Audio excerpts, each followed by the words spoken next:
ناظرین، میاں طاہر حاضر خدمت. میں آج آپ کو بتاؤں گا کہ بھارت پانی روک کیوں نہیں پایا. وہ پانی کیسے نکل کے آ گیا دریائے چناب میں اور دریائے سندھ میں. یہ دونوں کی بات کر رہا ہوں. یعنی کہ ادھر سے بغلہار ڈیم اور ادھر سے کشن گنگا وہ کیسے ٹوٹے. تو ایک تو یہ، اور دوسرا یہ بھی بتاؤں گا آپ کو کہ انڈیا کس چیز کی تیاری کر رہا ہے. انڈیا کن کن ریاستوں میں حملے کا اس کو خطرہ ہے کہ یہاں حملہ ہو سکتا ہے، اور وہ کس طرح کے حملے کی اس کو خطرہ محسوس ہو رہا ہے. تو یہ انڈیا کے سے آنے والی خبروں کے حوالے سے بتاؤں گا کہ وہ کیا سوچ رہا ہے، وہ کس طرح کی تیاری کر رہا ہے. اور پھر یہ کہ پاکستان اور چین نے مشترکہ مشقیں کی ہیں، اور وہ مشترکہ مشقیں کہاں کی ہیں اور کیوں کی ہیں، اس کا مقصد کیا ہے. تو ان سب باتوں کے ساتھ اب چلتے ہیں کہ سب سے پہلے تو میں آپ کو بتاؤں کہ آج ISI ہیڈ کوارٹر میں ایک بہت اہم میٹنگ ہوئی ہے، اور اس میں وزیر اعظم پاکستان اور تمام اعلیٰ قیادت ہماری موجود تھی، اور اس میں آرمی چیف اور پوری جو بحری سول اور بحری اور بری اور ایئر فورس اور سارے افسران موجود تھے. اور ISI کی طرف سے بریفنگ دی گئی.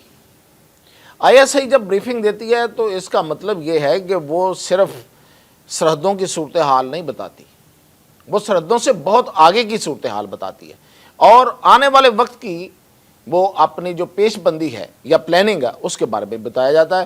تو ہماری اطلاعات یہ ہیں کہ ایک تو ان سب لوگوں کو یہ بتایا گیا کہ پاکستان پہلگام میں ملوث نہیں ہے، لہٰذا ہمیں کسی قسم کی فکر کی ضرورت نہیں ہے، کوئی ایویڈنس ہمارے خلاف نہیں ملے گا. اور دوسرا کہ انڈیا کے اندر اس وقت انڈیا کی جو تیاری ہے وہ نہ ہونے کے برابر ہے. انڈیا جو تیاری کر رہا ہے جنگ کی، اس نے 1 2 4 جگہوں پہ تو اپنی کی ہے، اپنا فوجیں لگائی ہیں اور اسلحہ بھیجا ہے، لیکن بہت سی جگہوں پہ وہ ابھی تک موبلائزیشن ہی نہیں کر سکا.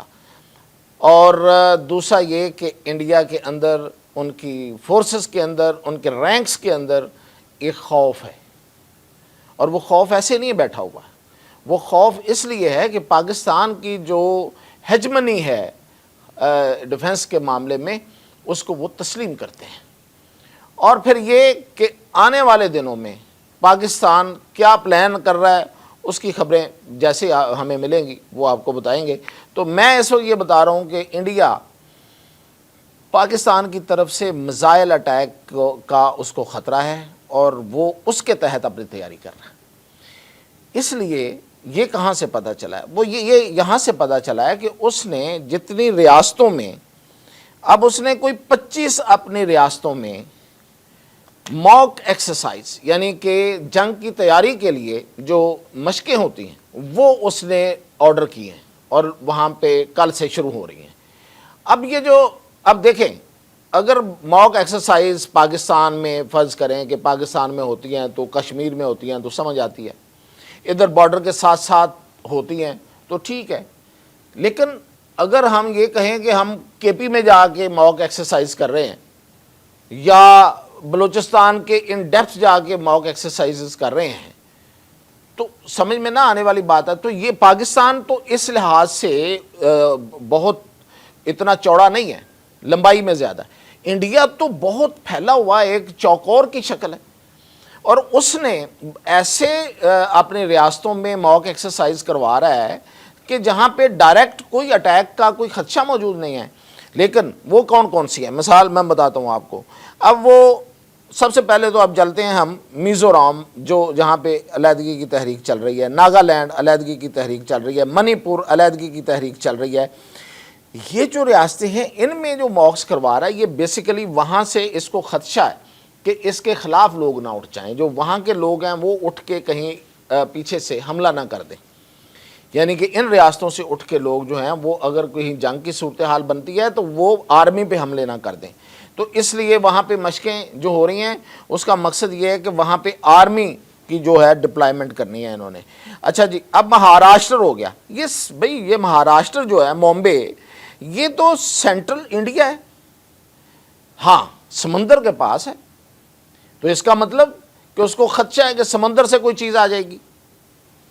پھر آ گیا جی مدھیہ پردیش یہ بھی سینٹرل انڈیا ہے. اچھا حیدرآباد کرناٹکا سینٹرل انڈیا ہے. اچھا اب آ جاتے ہیں جی گجرات گوا ہریانہ تو چلو پنجاب کے ساتھ ہے دلی کے ساتھ ہے سمجھ آتی ہے. یہ جو گوا اور گجرات ہے یہ تو بحیرہ عرب کے ساتھ گوا جا کے لگتا ہے اور گجرات جو ہے یہ جا کے اس کے ساتھ موبے کے ساتھ ملتا ہے جا کے. سیم از کہ دیکھیں یہ بے آف بنگال کے ساتھ جو ریاستیں ہیں ان کی آندھرا پردیش ہے اروناچل پردیش ہے آسام ہے یہ جو خلیج بنگال ہے اس کی طرف ہے. اس کی جو یہ جو جہاں پہ یہ واقع ہیں بہار ہے بہار جو ہے وہ نیپال کی طرف ہے. کیا خطرہ ہے اس کو؟ دلی کا تو چلو سمجھ آ گئی خطرہ ہے. اسی طرح یہ دامن دیو اور یہ جو داردھا نگر حویلی ہے یہ سمندر کے ساتھ ہے. اصل میں انڈیا کو خطرہ کیا ہے؟ انڈیا کو خطرہ ہے کہ پاکستان میزائل اٹیک کرے گا. اس لیے وہ ان دور دراز کی ریاستوں میں بھی اپنی مشقیں کروا رہا ہے. کشمیر میں وہ نہیں کروا رہا ابھی کشمیر کے ساتھ جو ہیں وہ ادھر اتنے زیادہ نہیں کرا رہا. یہ پنجاب کے ساتھ ابھی اس نے کوئی اتنی ہاہاکار نہیں مچائی لیکن یہ دور دراز کی کرا رہا ہے اس لیے کہ اس کو یہ خطرہ ہے کہ پاکستان میزائل اٹیک کرے گا اور خاص طور پہ ان کی جو ان ڈیپتھ ہے وہاں پہ جا کے اٹیک کرے گا. اچھا اب انہوں نے جو سمجھا ہوا ہے وہ یہ ہے کہ جب انڈیا کوئی حرکت کرے گا تو انڈیا کوئی بارڈر سے موومنٹ کرے گا تو پاکستان اس کی بیک پہ جا کے فائر کرے گا. تو وہ یہ سمجھ رہا ہے کہ انڈیا پاکستان جو ہے وہ انڈیا کے اندر اور اس کی بیک کو جا کے نشانہ بنائے گا اور خاص طور پہ سمندر سے بھی آ سکتا ہے. تو یہ وہ سوچ کے بیٹھا ہوا ہے. اب پاکستان کی اپنی اسٹریٹجی ہے پاکستان نے اپنی اسٹریٹجی بنائی ہوئی ہے. اب اگر یہ چولستان کی طرف سے آتے ہیں تو ہو سکتا ہے وہ تو بڑی دلچسپ ایک اسٹریٹجی میرے سننے میں آئی ہے کہ وہ یہ ہے کہ چولستان کے ریگستان میں صحراؤں میں ذرا آگے آئے. جب آگے آئے تو پیچھے سے کوبرا اور باقی جو ہمارے جو اکنچی اور باقی جو ڈرون ہیں وہ کھڑے ہو جائیں گے اور وہ ایسی تباہی اتاریں گے کہ ان کی بیگ جو ہے وہ اڑا دیں گے اور پھر اوپر سے جو ہمارے طیارے ہیں وہ بمباری کریں گے. تو مطلب ہماری بھی تو اس طرح کی کوئی پلاننگ ہو سکتی ہے. اور دوسرا میں آپ کو خبر بتا رہا تھا ابھی میں آپ کو بتاتا ہوں کہ جو یہ جو پاکستان اور چائنا نے مل کے مشقیں کی ہیں یہ لداخ اور لیہ اور سکردو اور پورا یہ جو ہائی وے ہے جو جسے شارۂ ریشم کہتے ہیں اس کے اوپر انہوں نے مشقیں کی ہیں پاکستانی اور چینی طیاروں نے مل کے. اور بڑا خوبصورت منظر ہے ابھی آپ دیکھ بھی رہے ہیں کہ بڑا زبردست منظر ہے جس میں طیارے جو ہیں وہ ایک فارمیشن میں وہاں پہ مشقیں کر رہے ہیں. اس لیے کہ انڈیا کے برے ارادے ہیں اور انڈیا کا یہ خیال ہے کہ وہ جی بی پہ جا کے کہیں گھسنا چاہ رہا ہے گلگت بلتستان کی طرف اور خاص طور پہ وہ شارۂ ریشم کو نقصان پہنچانا چاہ رہا ہے کہ کیونکہ اس سے پاکستان اور چائنا کا جو رابطہ ہے جو دوستی ہے جو تعلق ہے وہ کھلتا ہے. تو یہ میں آپ کو بتا رہا تھا. اور ابھی میں آپ کو بتاتا ہوں کہ جو کشن گنگا اور بغل ہار ڈیم کے ساتھ ہوا کیا ہے. دیکھیں انہوں نے 2 دن سے پانی بند کیا خوب انہوں نے تصویریں چلائیں میڈیا پہ انہوں نے پروپیگنڈا کیا کہ ہم نے پاکستان کا پانی بند کر دیا پاکستان سوکھ جائے گا. اس میں کوئی شک نہیں ہے پاکستان کی طرف پانی بند ہو گیا. ہمارا دریائے چناب جو ہے وہ بہت نچلے لیول پہ چلا گیا کچھ سینکڑوں کیوسک واٹر رہ گیا تقریباً جو کہ ہزاروں میں ہوتا ہے روٹین میں. اسی طرح انہوں نے وہاں پہ بھی پانی روکا انڈس میں بھی. اب رات کو میں یہ خبر آپ کو دے کے پھر جا کے سویا تھا کہ انہیں پھر پانی چھوڑنا پڑا اور چناب میں پہلے 14,000 کیوسک اور پھر وہ 28,000 کیوسک تک چلا گیا. کوئی طغیانی نہیں آئی کوئی مسئلہ نہیں بنا. جو پانی اس سے نہیں رک سکا تھا وہ آ گیا اور پانی رک نہیں سکتا. اب کشن گنگا کا بھی آپ تصویریں دیکھیں میں فوٹیج تو دکھا نہیں سکتا. کشن گنگا جو ہے وہ ٹوٹا ہے. کشن گنگا کا جو ڈیم ہے وہ ٹوٹ گیا. پانی اب یہ کہہ رہے ہیں انڈین کہہ رہے ہیں کہ پانی کے بہاؤ سے پانی کے زور سے ٹوٹا ہے. نہیں ایسے نہیں ٹوٹا ہے. اب میں آپ کو یہ اس کے جو ایویڈنس ہے وہ لے کے آؤں گا.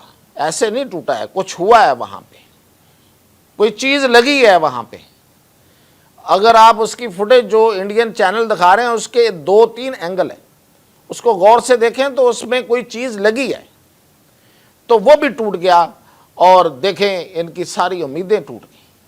یہ تو پاکستان کو پیاسا رکھ کے اور سزا دینا چاہتے تھے کہ ہم ان سے جا کے بھیک مانگیں گے، وہ نہیں ہو سکا۔ تو یہ ہوا ہے آج، اور اب تک کی یہ اطلاعات ہیں، مزید جیسے ہی اپڈیٹ ہوگا انشاءاللہ حاضر ہوں۔